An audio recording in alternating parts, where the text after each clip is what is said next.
It's been a culture shift for the Phoenix Suns, and it feels like Jalen Green will fit right in, especially after some comments from a former teammate. Welcome into a trending edition of PHNX Suns. I'm Erik Ruby. That's Pridgeon-Garner, Freckled Mamba behind the Mac, making all of the magic happen. Before we dive into what Alperen Şengün had to say about his former teammate, hit that like button, hit that subscribe button, and of course, if you're listening on audio, 5-star reviews go a long way.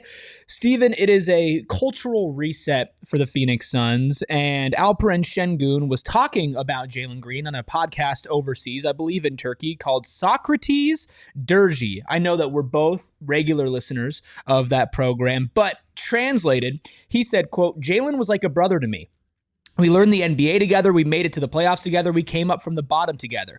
Shangun also said that even though Jalen Green comes across as cool, he's actually very sweet and talkative. Shangun also mentioned that growing up, Jalen Green was widely regarded as the best player in the world. Not Cade Cunningham. It was Jalen Green. In fact, those two had a rivalry at the time. So after hearing this, obviously it's a former teammate. He doesn't necessarily want to go out there and completely bash on him, but by all accounts from Shangun and from other people who have been around Jalen Green and his Players Tribune article when he left, the Suns are getting somebody who cares. And maybe that is the word that was missing the most from the Phoenix Suns last year was cares. I think he's going to fit right in on what this team's trying to do. He is, and I think that's going to be it's going to be something character-wise that helps to bridge the gap in ways that were, I guess, like moments where there were disconnects last season. I think that person-to-person connection and being able to kind of fit like puzzle pieces together, honestly, in terms of personality.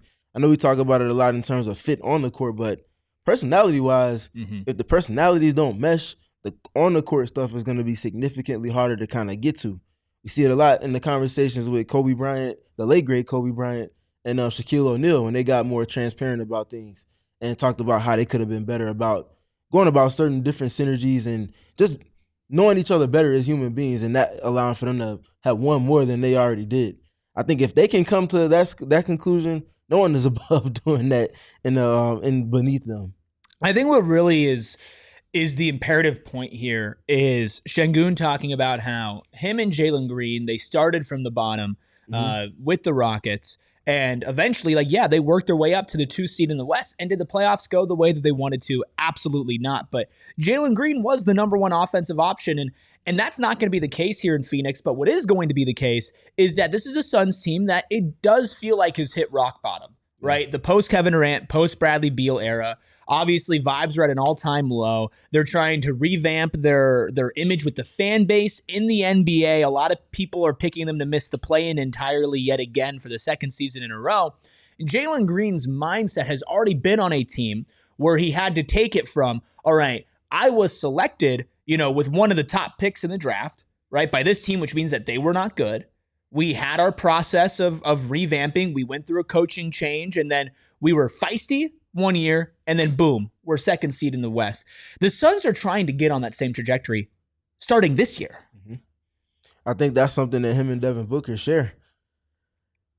Devin Booker knows what it looks like more than Jalen Green does because he's won in a sustained manner and at a higher level at multiple points over the course of his season. But they've both been at rock bottom before for multiple seasons type of instances. So knowing what it doesn't look like and making sure that you're veering off of that path and on the path of what it should look like. Jalen Green obviously having the most recent success in comparison to the two. That's something that they should be able to build around because those are the two players that are going to be driving a lot of, literally and figuratively, what the team is going to be doing going into this season. Is that part of the reason why you have been on our show the most positive about the Jalen Green fit in Phoenix? I've come around a little bit more on it in the past month and a half. It's been 2 months now at this point. Jeez, it's been a while. Is part of the reason why you believe in that fit more so on the mentality of the players and maybe less so on the actual basketball fit? Yeah, because they're very much attack first, second, third, fourth, and fifth type of guys. And I feel like that's something that they'll be able to feed off of each other's energy because they're not the same in terms of the cloth that they're cut from. Jalen is a more expressive, younger, more exuberant type of downhill scorer. Devin Booker is a little bit more tame, but Devin Booker can be turned up by players that have that type of frenetic quality about their game. And Jaylen can be reeled in by someone that's hyper efficient in the ways that Devin Booker is. So you see the contrast in styles, the yin and the yang. You get both together, and you have a type of synergy that you can build a team around. And we saw last year how some of the veterans on the team, i.e. a Kevin Durant, even a Bradley Beal, a Devin Booker, or even some of the vet min guys, were given this little boost of energy when a Ryan Dunn checked in the game, or when an Oso Ighodaro checked in the game as well.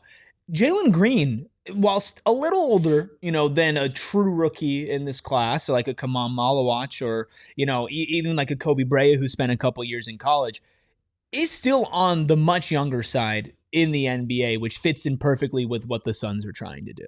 Exactly, 23 and a half. And I think that 23 and a half comes with a lot of experience. Bad teams, people kind of forget this when they're talking about players and where they're coming from. Bad teams also had top-tier scorers, or had at least a player that's on the scouting report where teams are loading up and doing things to take away that player's strengths. Jalen Green has been that guy for multiple seasons in his career, and maybe most notably last season, especially in the playoffs. With Jalen Green, let's put a bow on this, on why he will fit in. I think there's also like this dog mentality that doesn't just come from when you're young, right? I mean, Dillon Brooks is definitely about that as well. Is there something from him that you feel like he's going to be extra motivated to tap into this next level and on a night in, night out basis, bring this energy that is going to relay into the rest of the team through highlight plays, through hustle defensive plays, or just from giving 100% all of the time? I think it's two things. One, the ways that the Suns are being talked about, he's going to take great exception to, as any athlete should, as any dog would. But also, he was bet against by being traded from Houston. I don't think he wanted to leave Houston. I think he was just now laying the foundation for everything that's to come in his career, and then he gets taken from that situation and put in a new one. He's going to be looking to prove them wrong with every opportunity that he gets, in addition to what the Suns are projected to be and what people are saying about him as well. I think he's a player that channels those things and funnels it into something that can be a springboard for him in his career. Whether you believe that he's the perfect basketball fit or not, it's hard not to be excited about what potentially Jalen Green can bring to the Suns and how much this team could actually be fun this year. What do you think about us saying that these are the reasons why Jalen Green is a perfect fit with the Suns' new mentality moving on from the Kevin Durant and Bradley Beal era in the Valley? Drop a comment below this video. Leave a like as well. Again, if you're listening on audio, 5-star reviews go a long way. Tell us what you like about this show. Tell us what you like about this specific trending pod. And also make sure that you are tuned into our live shows. Even though it's the offseason, we are live 5 days a week starting at 3 o'clock as we get closer to the season. Steven has film breakdowns. Gerald has articles on GoPHNX.com. And of course, we're always bringing you these trending mini pods. We will talk to you again very, very soon. We all silly like the mayor.